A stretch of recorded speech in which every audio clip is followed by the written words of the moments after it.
Hello. Hello. This is Doster. I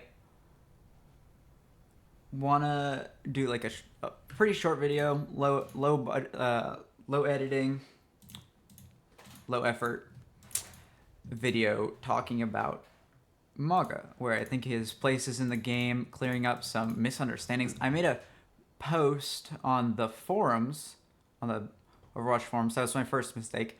But my goal was to just create a discussion for everybody on the forums and hopefully get some dev attention to some of the issues that that pertain to his character.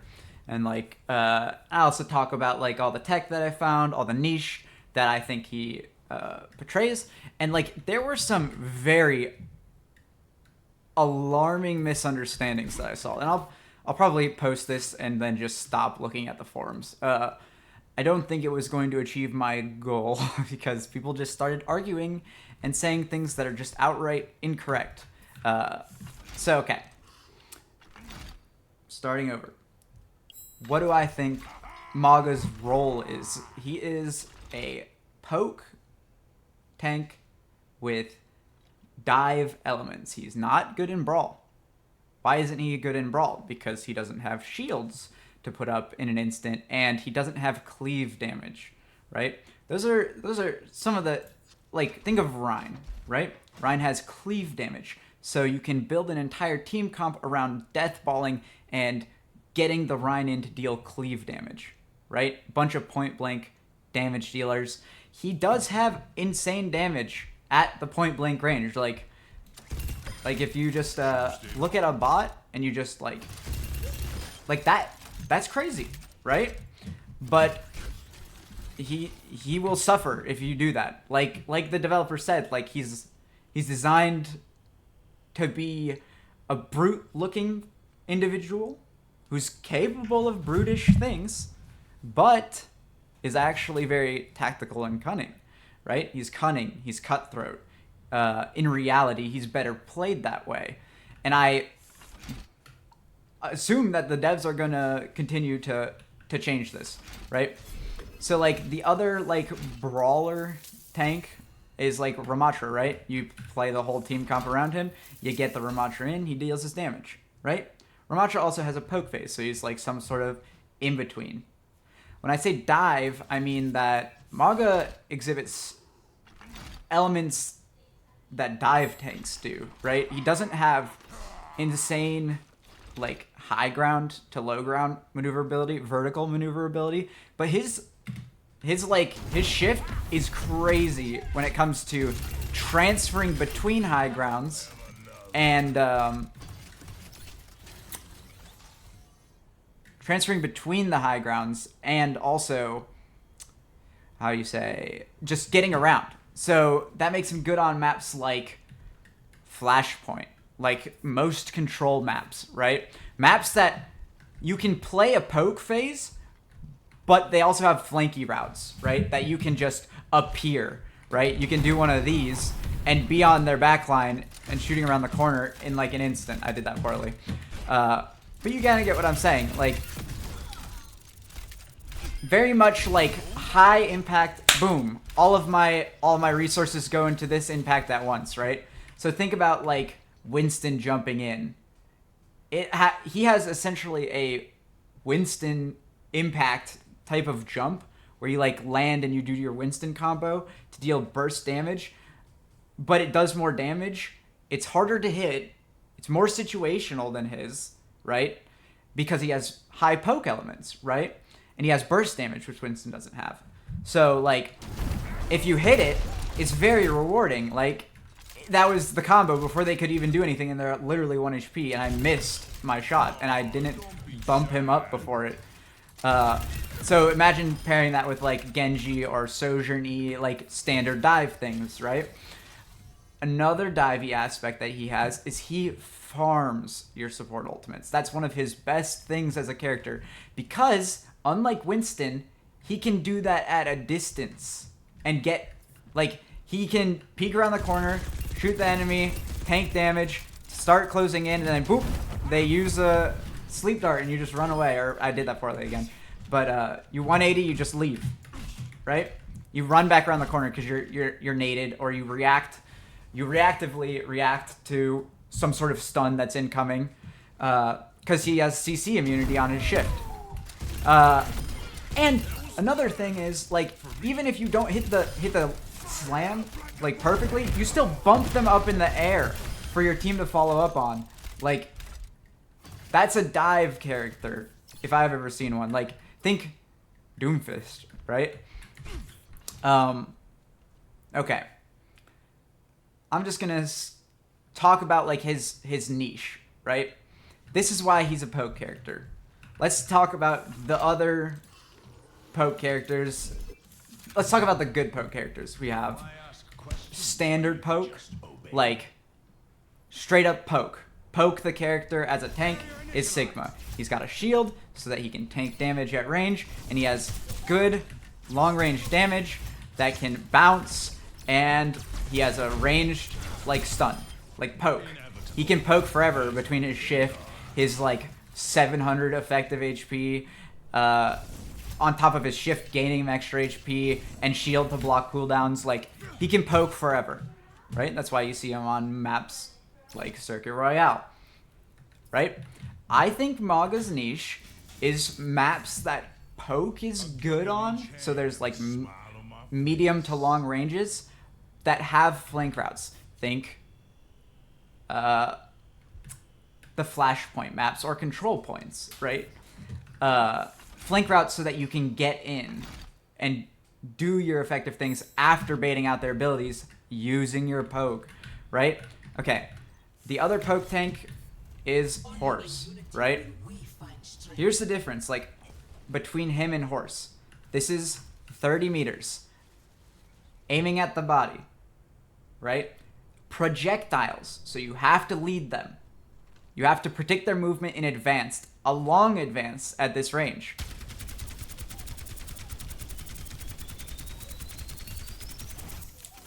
Designed to where if you don't hit headshots, you just shoot into the 200 HP target, they don't die. You overheat before they die, right? And obviously you have things like Spear, which is a good poke tool and can get value at range, but like the default damage isn't enough. Now let's compare that to the character who has the best long range damage in the tank category, Mauga. I'm aiming at the dead center of the body. Oh, hold up. They're half HP, that's not fair. Aiming at the dead center of the body as to make sure most of my bullets hit, because again, we are just trying to light him on fire and then get the crit damage. Dead.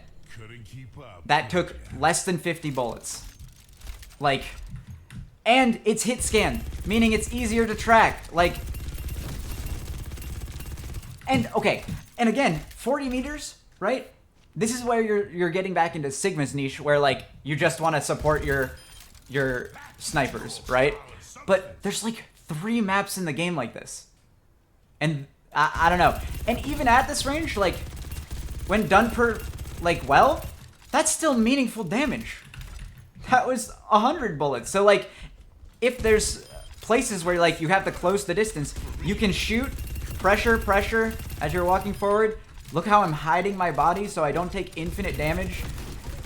And the damage that I do take immediately gets healed back up by my supports. And like I said, and similar to Winston, you charge your support ults as this character. Low-key, Roadhog's old niche was very similar to this. He was long range at the time, right? He's got like this range. That's his range, 20 meters. And realistically 15. But he does meaningful damage at a distance. At a set distance, right? Why would you ever pick Roadhog over top of Sigma or Horse? The answer is to farm your ults for your supports. You hit your E button, and then you get this over thing. This like the small niche that Roadhog had until they update him. This is pre-patch. I don't know what the patch is going to be. But That was his like only niche, was like you're farming your nano for your blade because you don't want to run Winston for some reason. Mauga just does that better. He pokes better. He threatens the medium range better than Roadhog. Yeah. Okay. So let's talk about the 3 effective ranges that Mauga has. Oh, okay. The other misunderstanding that I saw was like people were saying like he doesn't deal damage against shields. He doesn't do damage against deployables. I can, if I'm standing like here, 20 meters, and I just do this. This is a small shield. Some of my bullets are missing. Like, this is meaningful damage. Like, they're going to drop their shield. They're not going to stand there and bot out. They're going to try to close that distance, right? Or go around the cover. Like, this is so meaningful damage. Longer range than Sigma. Like, this is where Sigma's damage cuts out. This is where, like, Mauga's damage starts to cut out. You know what I'm saying? Like, it's so different.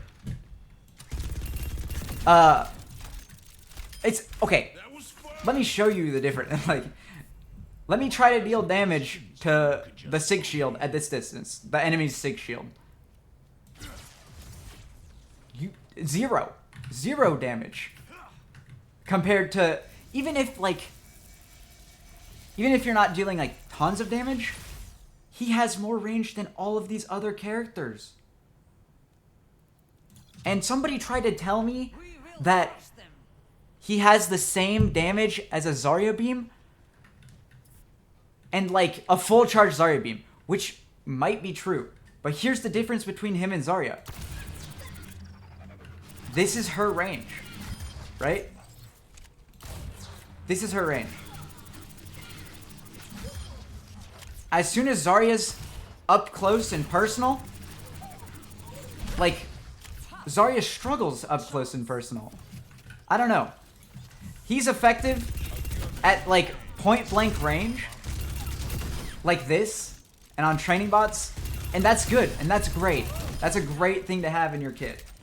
But if you try to play him like this, and you're always aggressing, and you're trying to play him like Reinhardt, you're gonna feed. And I saw somebody say that you're supposed to lock heads with the other tank. No tank is designed to do that in Overwatch 2. That is never the right play. Almost never. There's like 1 out of every 100 plays is when you should be like intentionally, as the fight starts, looking to lock heads with your tank, the enemy tank. And it's like when certain characters have certain ultimates and you're trying to deny that ultimate. Like think Diva against Zarya when she has grab, and like you don't even lock heads with her. You play at a range and you try to bait out the grab. It's not what you're thinking. The character is great point blank against certain characters. Somebody tried to tell me he was like Reaper. Reaper can't kill things from this distance. He does 0 damage at this distance. This is meaningful damage at 40 meters. And yes, they can strafe, but like, and they can go behind cover. If they go behind cover, you've done your job as tank. You've denied them from going into the open space. At 40 meters, with 0 chance of you dying. There was no risk. And somebody else said, like, what if they're just getting heal botted, right? Somebody's heal botting them. That's great. What? You're taking up 2 of them and you're taking the space. Because as you pressure them, they can't stay in the open. Even if they're getting heal botted, like, you're closing the distance into your very effective 20 to 30 meter range where you insta-kill them through the healing.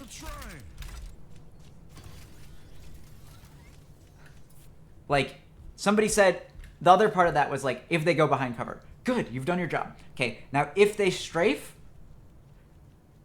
it's a skill-based thing. The intention behind them saying you have to hit 11 shots in a row before you start dealing the right-click crit damage is intentional.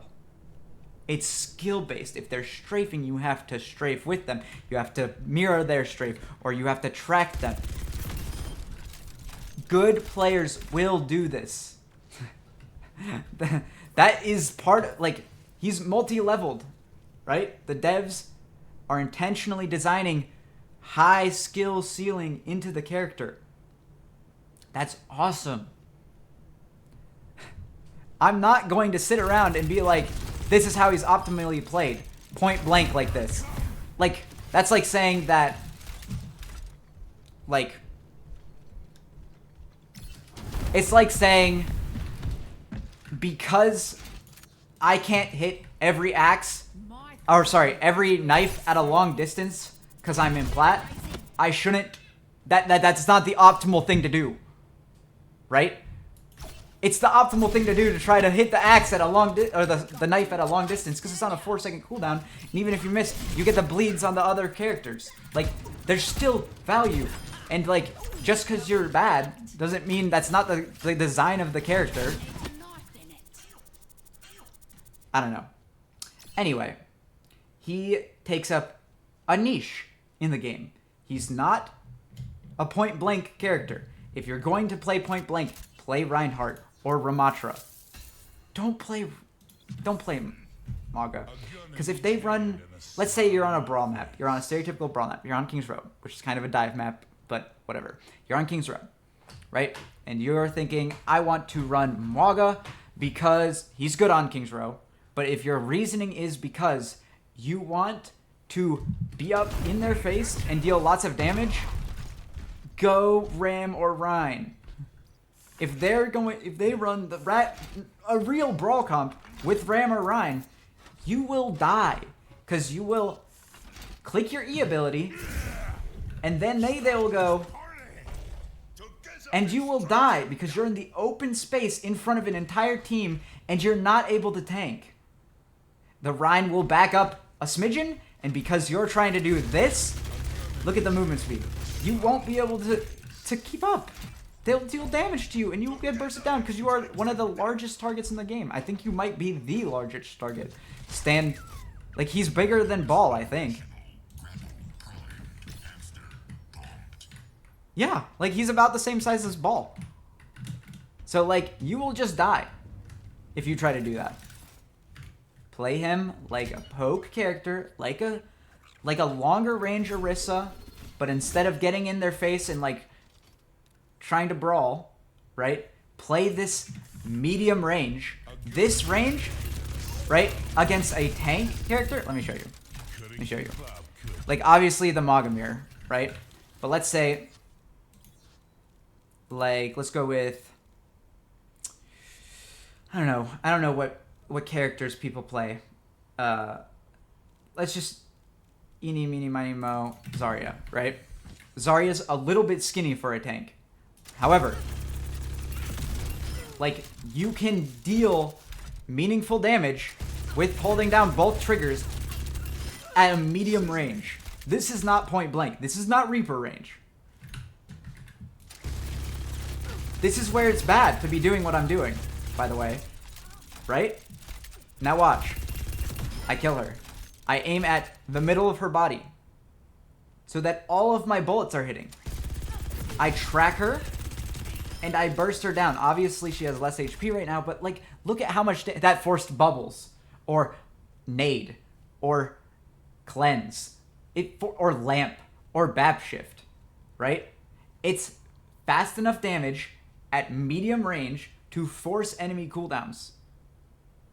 That is the point of tanks, right? You're not doing your job as any tank in the game if you're just trying to go for kills. Like, obviously kills are a bonus. Think about it like this. Kills are a bonus. Your job as tank is to get rid of all of the enemy's abilities. If you can bait out every ability and stay alive and take the space after that, you win the game. Every game. That is the job of tank. You don't have to get any personalized kills. You don't have to finish a single kill, even as Mauga. Should have stayed home. If you deal enough damage to pressure out their DPS, force them around the corners, and then take that corner yourself, you will win the game. If their tank is trying to go for kills only, and that's their main goal, is to like frag off, you're going to win if you play correctly. Again, this is medium. I wouldn't consider this medium lane. On most maps, this is starting to get like to where the corners are. This is long range. Dead. They got around the corner last second, still dead. Like, you deny open space really hard. That's what pike tanks love to do. They force their cooldowns by dealing damage. Like, I can hit shots as horse, because I played a lot of horse. It's terrible. I don't like it. I can hit spears at long range, right? It's way easier to hit this thing. And you have way more ammo, little downtime. Another impactful difference in between like this long range poke style and this bad style, in my opinion, I guess is an opinion, it's kind of objectively worse. You will die. Sorry. This point blank range is you're gonna run out of bullets twice as fast, meaning your long animation for your reload is going to be happening twice as often as doing this. And that's about the same amount of damage. I just did about the same amount of damage in about the same amount of time for half the resource cost. Now let's even, I can do better because I can aim for the head at first and then aim for the body afterwards. Watch this. I'll aim at the neck even so that some of the bullets hit the head and then I aim at the body. Like that. There's so much skill in this character at the medium and long ranges that other tanks don't have access to. Yes, he has fall off damage. I am aware. That's fine. His spread doesn't change. I have spread on. There's two spread patterns. Small, and aim at the middle of their body at the medium range until you're in a range where you can actually headshot them. Let's look at Zarya. Like, I can actually get most of my bullets on her head here. So I can start aiming for her head. Until she's on fire. Then I might as well aim for her body. Right?